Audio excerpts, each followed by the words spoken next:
छात्र एवं छात्राओं, आज का विषय है उसने कहा था कहानी की विशेषताएं। कथा की मार्मिकता और अद्भुत कथन शिल्प, चरित्र चित्रण का अनुपम कौशल, भाषा की सजीवता, सभी दृष्टियों से श्री चंद्रधर शर्मा गुलेरी रचित उसने कहा था कहानी एक कालजयी कृति है। माझे के 12 वर्षीय लहना सिंह और मगरे की 8 वर्षीय सिख बालिका की मुलाकात अमृतसर की दुकानों में प्रायः हो जाया करती थी।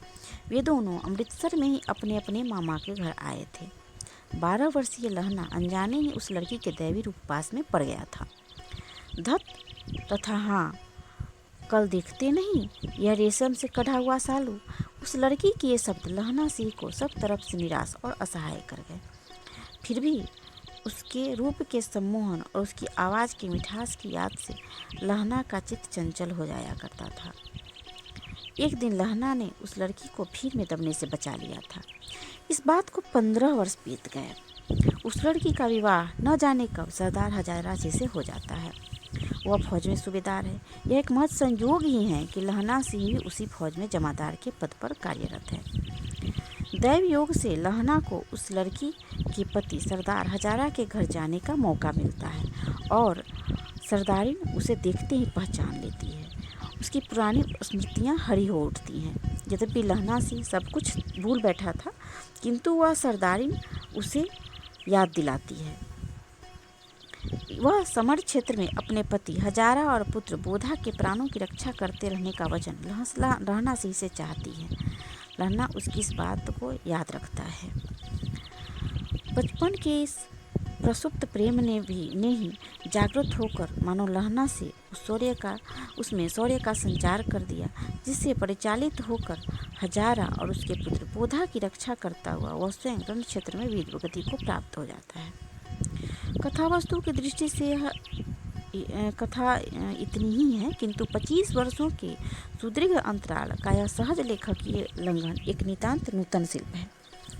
ध्यान देने योग्य बात है कि लंघन केवल काल का नहीं, देश का भी है, क्योंकि अमृतसर से प्रारंभ होने वाली कथा फ्रांस की युद्ध भूमि तक फैली हुई है। चरित्र चित्रण की दृष्टि से भी कहानीकार को अद्भुत सफलता मिली है। किशोरावस्था भी नहीं, महज बाल्यावस्था के सदृश रूपाकर्षण की यह अमिट छाप सौंदर्य बोध और सौंदर्य के प्रति मानवीय आकर्षण के अध्ययन की अनंत संभावनाओं का महाद्वार उद्घाटित कर देती है। लहना बाल्यावस्था से ही साहसी और सौंदर्य प्रेमी है। मौके पर न चूकने की उसकी शक्ति अप्रतिम है। उसके भीतर प्रवाहित प्रेम से पुष्ट उसकी वीरता उसे अद्भुत सूर बना डालती है, जिसके चलते वह कामी नहीं, सौंदर्य का पुजारी बन जाता है। हजारा हरदम सचेत रहता है कि वह सूबेदार अर्थात जमादार से एक पद ऊपर है, फिर भी वह पूरा शरीफ है। वह शक्की नहीं, सच्चा और पूरा मित्र है। सरदारिन भी सच्ची सरदारिन है, कदरदान है, पतिव्रता है और उसने संपूर्ण अर्थ में है एक अर्धांगिनी नारी। वह एक अर्धांगिनी श्रद्धामयी नारी के रूप में दिखाई देती है। और वजीरा, वह तो एक टाइप है, समग्रता में वह दुर्लभ हंसोर पूरा जोकर। गुलेरी जी ने इस बात की सच्ची पहचान की है कि उनकी इस कहानी के लिए पात्रों की उपयुक्त संख्या क्या है।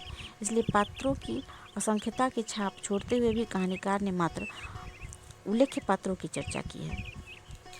संवाद की दृष्टि से भी इस कहानी के संवाद संक्षिप्त, प्रभावपूर्ण, प्रसंगानुकूल, सुबोध और पात्रानुकूल है। क्षेत्रीय रंगों और स्वरों से वे सराबोर और पूरी तरह प्रभावोत्पादक हैं। इस कहानी का शीर्षक भी अनूठा है। सरदारी ने जो कहा था वह कील बन जाता है। इस कहानी की भाषा निराली और शैली अपनी है।